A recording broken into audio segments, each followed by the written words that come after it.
Kilimanoor junction തൊട്ട് പാപ്പാല പണ്ട് മുൻ ചടയമംഗലം MLA പ്രയാർ ഗോപാലകൃഷ്ണൻ അപകടം പറ്റിയ ആ സ്ഥലം താങ്കൾക്കറിയാം.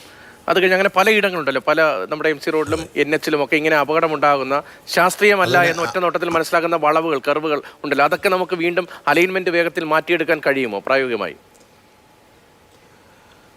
അലൈൻമെൻറ്റ് മാറ്റാൻ പറ്റത്തില്ല, പക്ഷേ സ്പീഡ് കട്ട് ചെയ്യാനുള്ളതിന് കാര്യം വേറെ സ്ഥലമാണ്. ആയൂർ കഴിഞ്ഞ് വയക്കലേക്ക് വരുമ്പോൾ ഒരു വളവുണ്ട്. അവിടെ സ്ഥിരമായി ഇടിച്ച് 4-5 പേര് മുമ്പ് മരിച്ചിട്ടുണ്ട് ഒരു ഒറ്റ ആക്സിഡൻറ്റിൽ തന്നെ. അവിടെ നമ്മൾ വണ്ടി ഓടിച്ചോണം എല്ലാ ദിവസവും എപ്പോഴും, ഞാനെപ്പോഴും പോകുന്നത് അവിടെ. ആ വളവിൽ റൈറ്റ് കയറി വരും.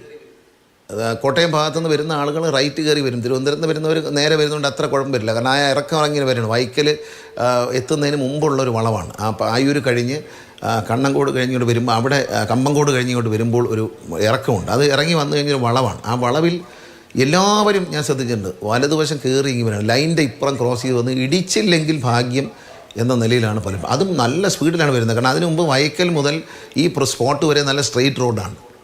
ആ സ്ട്രെയിറ്റ് റോഡിൽ വരുന്ന അതേ സ്പീഡിൽ, അപ്പോൾ ആ സ്പീഡ് ബ്രേക്ക് ചെയ്താൽ മതി. അലൈൻമെൻറ്റ് മാറ്റാൻ, സ്ഥലമെടുക്കാനും മാറ്റാനും ഒക്കെ വലിയ പാടാണ്. അതിന് പണവും കിട്ടില്ല. അപ്പോൾ ചെയ്യാമെന്ന് വെച്ചാൽ അത് നമ്മുടെ നാട്ടിൽ പലപ്പോഴും ഇപ്പോൾ റോഡ് പണിയുമ്പോൾ തന്നെ ആരും പുതിയ വഴി എടുത്തൊന്നും റോഡ് പണിയുന്നില്ല.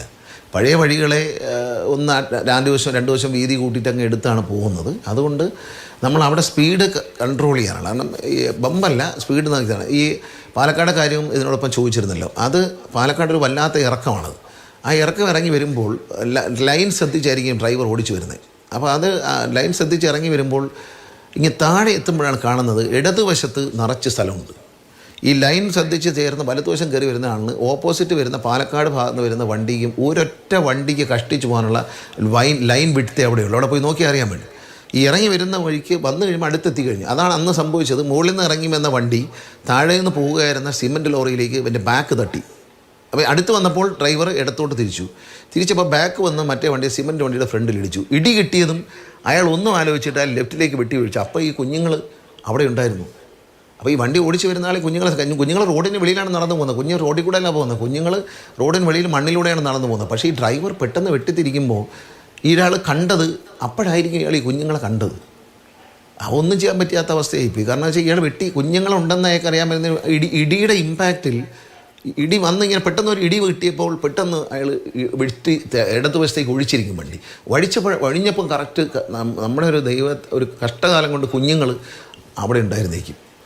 അല്ലെങ്കിൽ ആ കുഴിയിലേക്ക് മറിയുള്ളൂ, വണ്ടി ആർക്കൊന്നും പറ്റില്ല. പക്ഷേ കുഞ്ഞുങ്ങൾ അവിടെ ഉണ്ടായിരുന്നു എന്നുള്ളത് വളരെ ഒരു അപകടം. കാരണം അവിടെ അതിന് സാധ്യതയുണ്ട്. കാരണം മുകളിൽ നിന്ന് വരുന്ന വണ്ടി റൈറ്റിലേക്ക് കയറി വരികയാണ്. ശരിക്കും അവിടെ ഒരുപാട് സ്ഥലമുണ്ട് ലെഫ്റ്റിൽ, അങ്ങോട്ട് പോകുന്നില്ല. പിന്നെ അവിടെ വെള്ളം കെട്ടിക്കിടക്കുന്നു നാഷണൽ ഹൈവേ പണിതെടുത്ത്.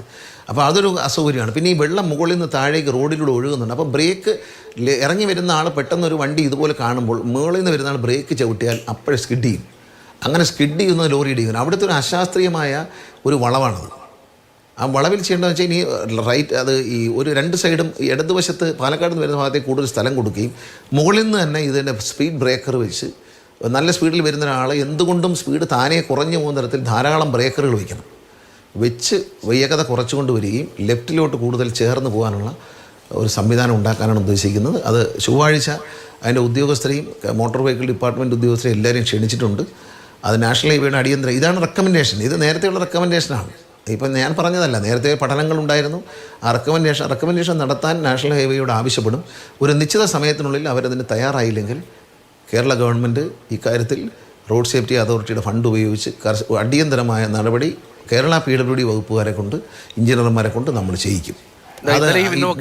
ദൃശ്യങ്ങൾ വരുന്നുണ്ടായിരുന്നു. താൽക്കാലികമായി നമ്മളിപ്പോൾ ഡിവൈഡർ വെച്ചിട്ടുണ്ട്. ആ ഡിവൈഡർ എന്നത് വലിയ വാഹനം വന്ന് തട്ടിക്കഴിഞ്ഞാൽ അത് സ്വാഭാവികമായിട്ടും മറിഞ്ഞു വീഴുന്നതാണ്. മറ്റേതെങ്കിലും വാഹനത്തിന് വീണ്ടും അപകടം ഉണ്ടാകാൻ സാധ്യത ഉള്ളതാണ് എന്ന് കണ്ടപ്പോൾ മനസ്സിലായി. എൻ്റെ ശാസ്ത്രീയത അങ്ങേക്കായിരിക്കും കുറച്ചുകൂടി എന്നെക്കാൾ കൂടുതലായി അറിയാം. സാധാരണ കാണുമ്പോൾ അങ്ങനെയാണ് മനസ്സിലാവുന്നത്. അതൊരു സ്ഥിരം ഡിവൈഡർ എന്ന നിലയിലേക്ക് വരേണ്ടേ? അല്ല, വേണം.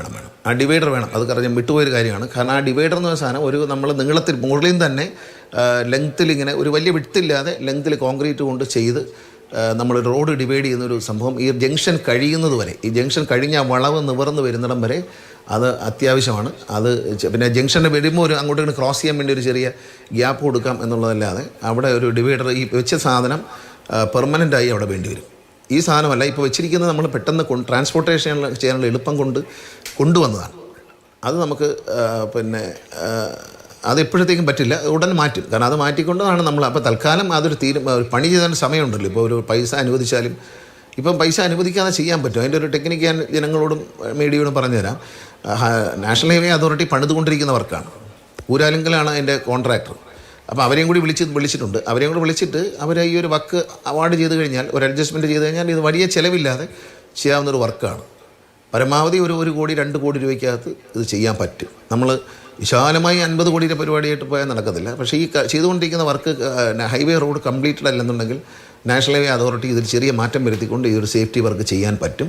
അവർക്കതിന് കഴിയില്ല എന്നവർ ഉറപ്പിച്ച് പറഞ്ഞാൽ അവർക്ക് പണം കൊടുക്കാൻ റോഡ് സേഫ്റ്റി അതോറിറ്റിക്ക് കഴിയും.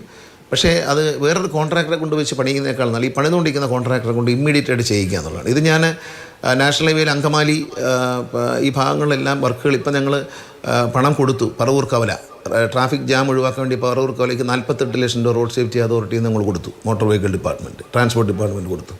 അപ്പോൾ അത് വരുമ്പോൾ എന്താ വെച്ചാൽ കുരുക്കഴിക്കാൻ വേണ്ടിയിട്ടാണ്. പറവൂർ കവലയിൽ അങ്ങനെ ആവശ്യമുള്ള സ്ഥലങ്ങളിലെല്ലാം അവർക്ക് എന്തെങ്കിലും ബുദ്ധിമുട്ട് പറഞ്ഞാൽ നമ്മൾ പണം കൊടുക്കും.